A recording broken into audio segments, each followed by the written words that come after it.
The following about 10-minute film clip will give you a better understanding of what we're going to see here at the Fort Smith Historic Site. So sit back, grab the popcorn, enjoy the clip. It's quite well done, and we'll catch you on the other side.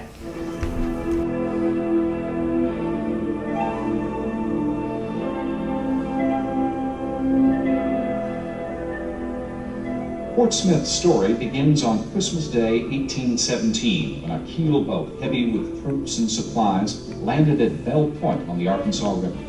Major William Bradford and 64 men of the United States Rifle Regiment, under orders from General Thomas A. Smith, began constructing a small wooden stockade.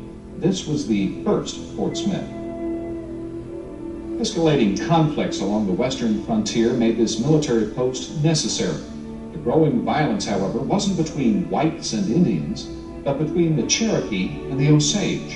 For more than 200 years, Europeans had been moving inland from the Atlantic and Gulf coasts. This white expansion displaced many Indians who fled their native lands in the southeast to preserve their way of life in unfamiliar territories. The clash between the Cherokee and Osage began this way. Beginning in the 1780s, groups of Cherokees left their homelands in the southeastern part of the United States and moved into what is known today as Arkansas.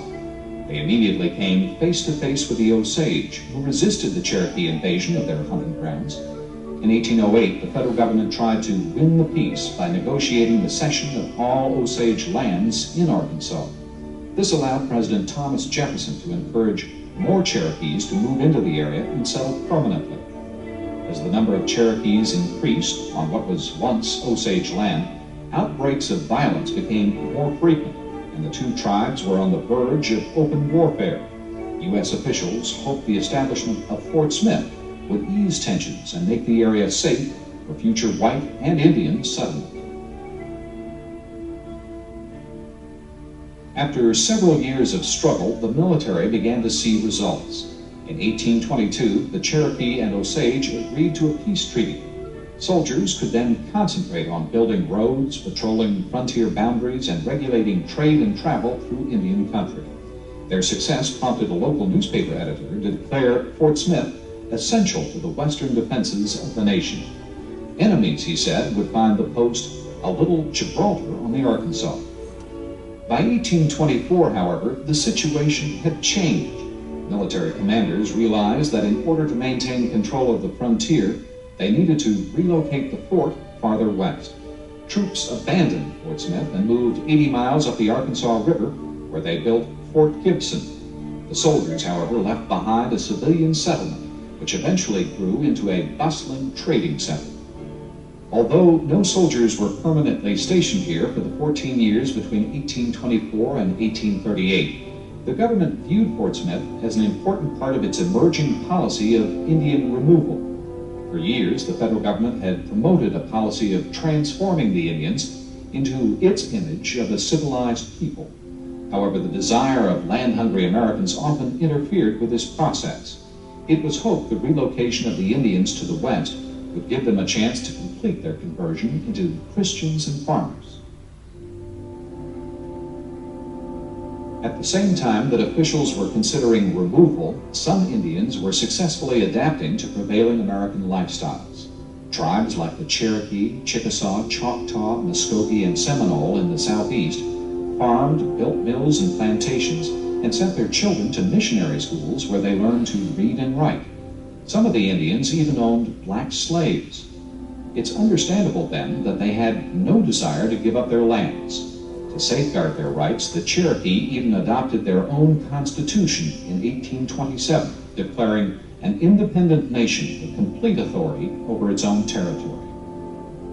Individual states, however, did not want self-governing Indian nations within their boundaries. The Cherokee were forced to fight several legal battles with Georgia when that state tried to extend its laws over them. Although the Supreme Court eventually confirmed the sovereignty of Indian tribes, President Andrew Jackson would have none of it. He refused to enforce the Supreme Court's decision, and he ignored scores of treaties with various Indian nations which stipulated that the U.S. government was to protect Indian lands from being overrun by white settlers. Jackson's administration was also responsible for the Indian Removal Act of 1830.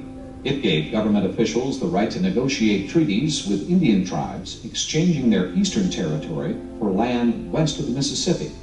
These treaties were often signed by an unauthorized minority of the tribe because they supported removal. But the majority of Indians were reluctant to leave their homelands. However, they soon had little choice. By the mid-1830s, the Army was involved in removing some Indians from their lands, even though this violated recent treaties. After being forced to abandon their homes, many members of these southeastern tribes were placed in stockades and then marched more than 900 miles to the west. They suffered from a lack of clothing and food and from diseases like cholera and smallpox.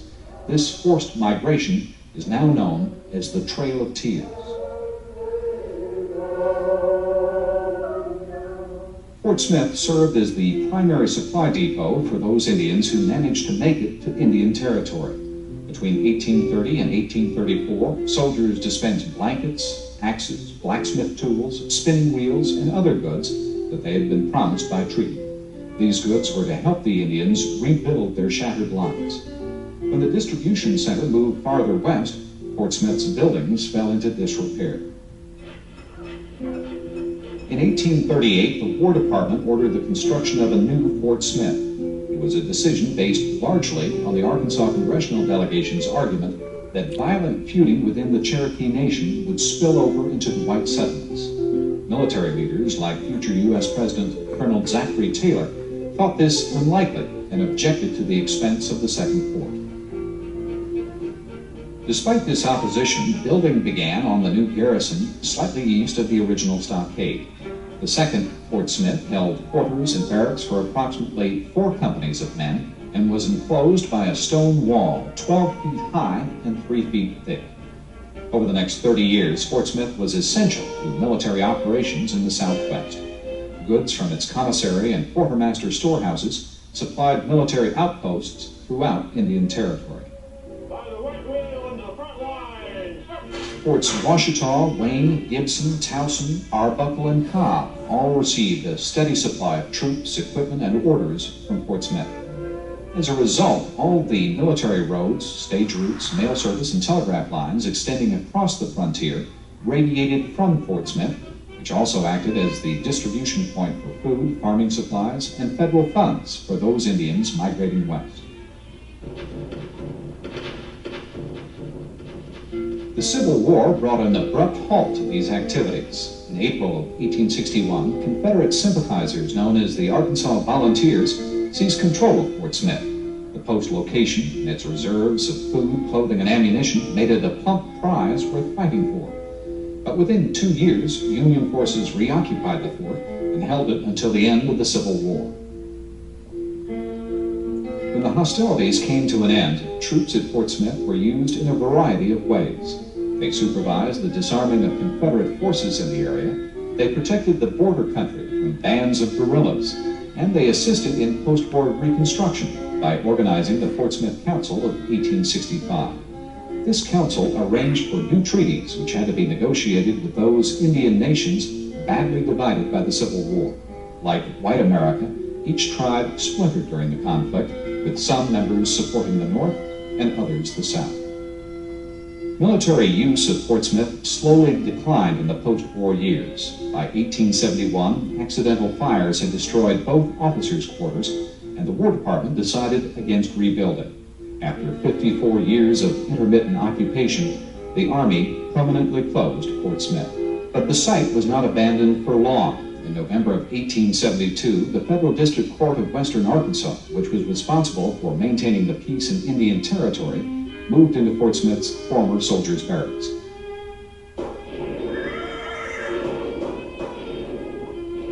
In the aftermath of the Civil War, tribal governments were overwhelmed by the task of rebuilding their communities. Intertribal feuding and an influx of fugitives and outlaws who were not subject to tribal law made it impossible for the Indian nations to restore order. The federal government also seemed powerless to remove these intruders, and soon lawless men and women of every creed and color were moving into the 70,000 square miles of Indian Territory, where they roamed free, robbing and killing at will. The violence and lawlessness of the frontier gave rise to the saying, "There is no Sunday west of St. Louis, no God west of Fort Smith." The graft and corruption that plagued the federal court system in Fort Smith only contributed to the problem. It wasn't until President Ulysses S. Grant named Isaac C. Parker to the bench that some degree of order began to appear. Parker was appointed judge of the Western District of Arkansas in 1875, and for the next 21 years dispensed efficient and effective justice. The government's most urgent priority was to stop the lawlessness in Indian Territory, and to do this it hired 200 deputy marshals to track down the criminals and bring them to trial in Fort Smith. The deputy corps was made up of every racial group on the frontier, and men like Bass Reeves, Heck Thomas, Zeke Proctor, and Sam Sixkiller were among its most prominent members. These lawmen led hazardous lives. They not only had to track down dangerous fugitives in a lawless wilderness, they had to bring them back alive. A deputy who killed a suspect who was resisting arrest had no hope of collecting his fee, and he even had to pay the dead man's burial expense to boot. It was a job that required enormous skill and even more luck. Many didn't make it. During Parker's tenure on the bench, over 100 deputies lost their lives in the line of duty. But with the help of citizens' posses and Indian Light Horse Police, the deputies began making arrests. Suspects were brought back to Fort Smith to face a court appearance before Judge Parker. A person found guilty of rape or murder faced certain death. That was the law, and Judge Parker sentenced killers like Cherokee Bill and rapists like the Rufus Buck Gang to the gallows. Those who committed lesser offenses like horse thief Belle Starr received less severe punishment. Parker never once attended an execution in Fort Smith. In fact, he wrote, "I'm in favor of abolishing the death penalty, provided there is a certainty of punishment, whatever the punishment may be. It's not the severity of the punishment, but the certainty of it that checks crime." The grisly duty of carrying out death sentences was left to professional executioners like George Malladin. Judge Parker earned his reputation on the bench, but his influence extended far beyond the courtroom. He supported education reform and women's suffrage, and he worked to improve the living conditions of prisoners in his jail. Dank, dirty, and reeking with odor, the crowded basement prison was dubbed Hell on the Border by its inmates. Congress finally agreed to spend the funds necessary to build a new jail wing. It was completed in 1888, and a year later, construction of a new courthouse began on 6th Street. Judge Parker's court moved into the new facility in 1890. Beginning in 1889, the lands of the Indian Territory were gradually opened to settlement. By 1896, a growing population of permanent U.S. citizens required Congress to create 3 new federal courts to oversee the region. This significantly reduced the area of jurisdiction of the federal court of the Western District of Arkansas. Judge Isaac Parker died a short time later. His doctor said he worked himself to death. Fort Smith's leading role as the seat of law and order in the Southwest ended with the new courts and the death of Judge Isaac Parker. For 80 years, Fort Smith struggled to bring peace to this region. From the earliest military attempts to end the war between the Cherokee and Osage, to Judge Parker's strict enforcement of the law, this post tells the story of the military installations, legal institutions, and specific individuals who truly defined the West.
Guess this is where the gate was hung.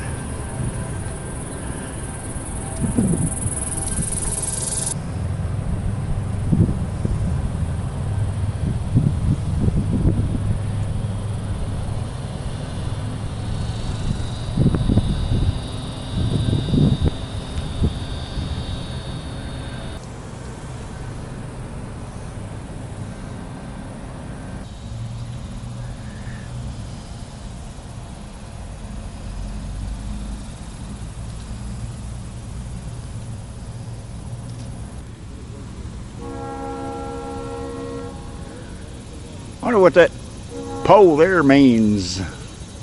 There's a big tree made into a flagpole.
Target practice.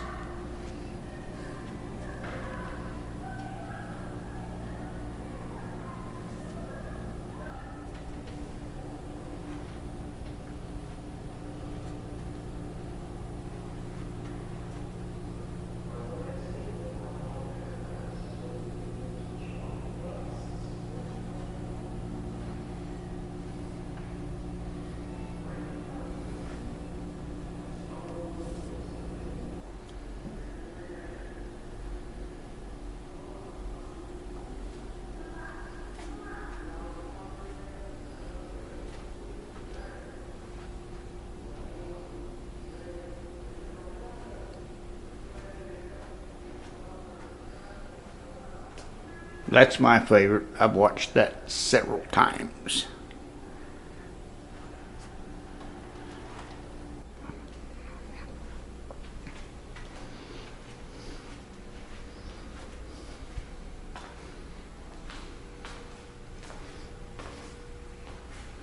Wow, look at these old timbers. That's solid as concrete.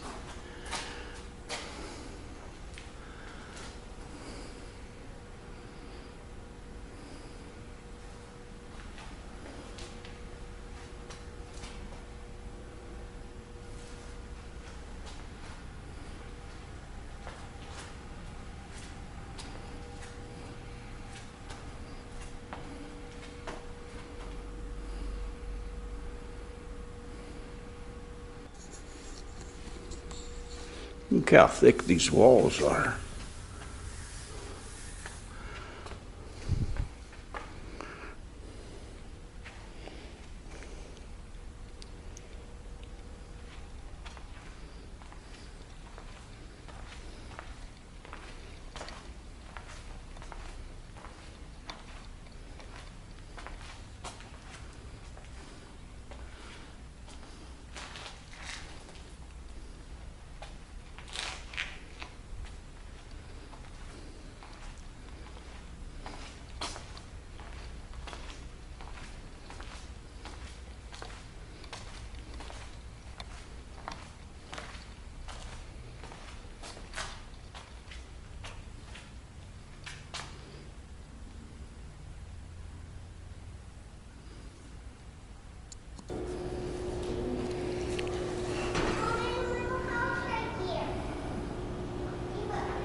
That's real cool what they've done here. Of course, they've got a really good roof on there now and air conditioning in here.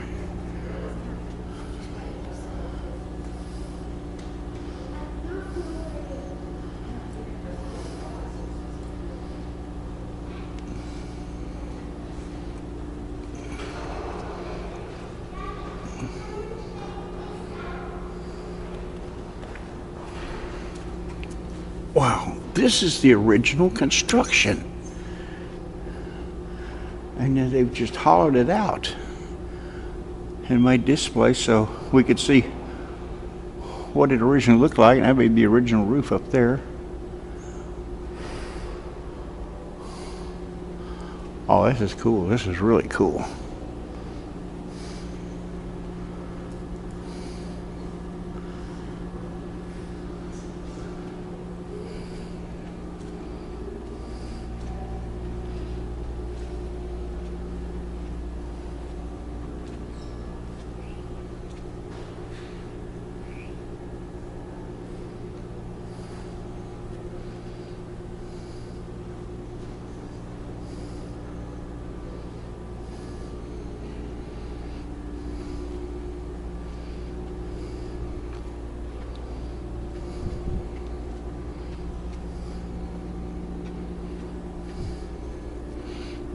Does this move? Oh no, it don't move.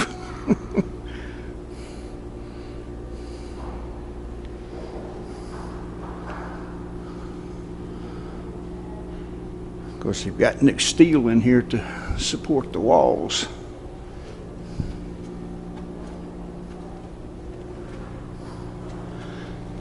Choctaw boundary marker, 1877.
There's the jailer there. He holds the keys.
$2 a day was the wages.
Original fireplace.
I'm gonna guess this would be Judge Parker's courtroom.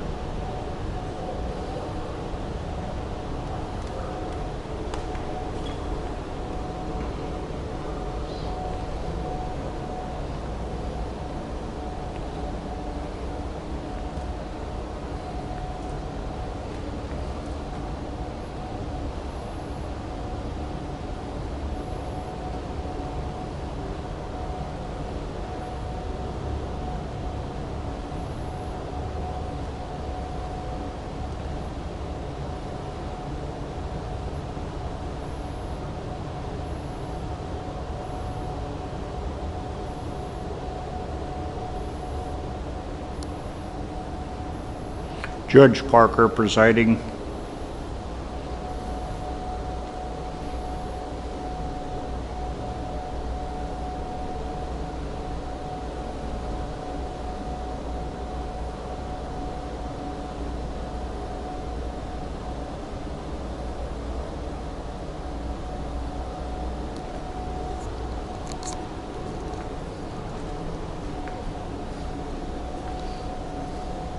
Graft and corruption. That's where we are today, especially at the federal level.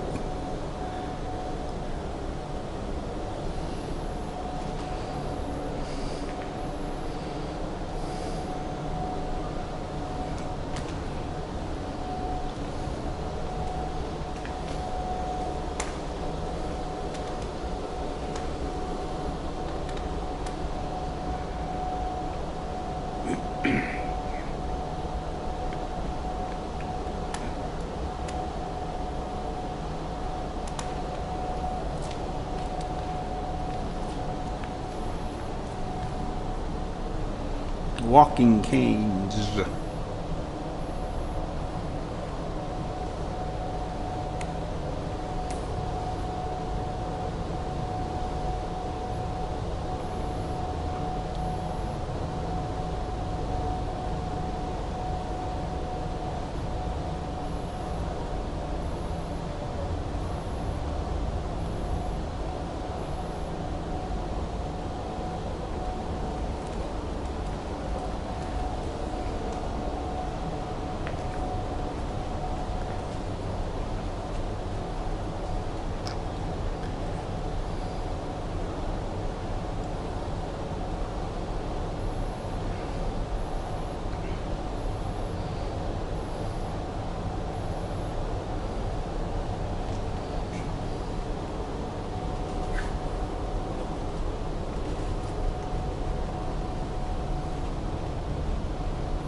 That knocks like concrete.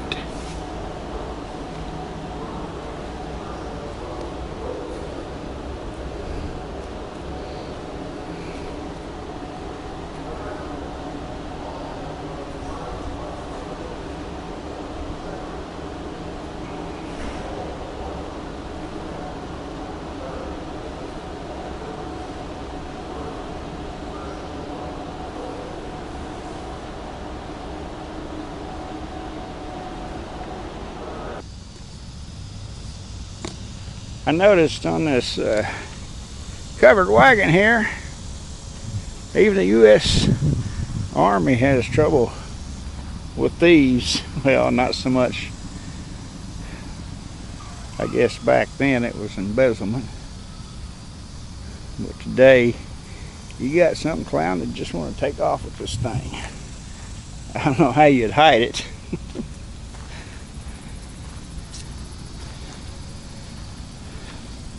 Look how tall this thing is.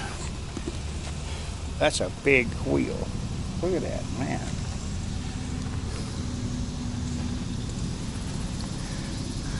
What's inside? I'll look at it later to find out. I can't see up there. I sure want to know what that, if there's anything the meaning of that pole. Well, a flagpole. I've never seen a flagpole quite like that.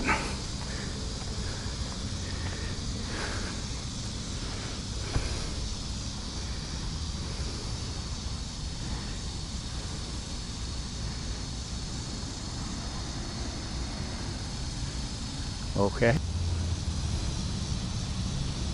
Interesting.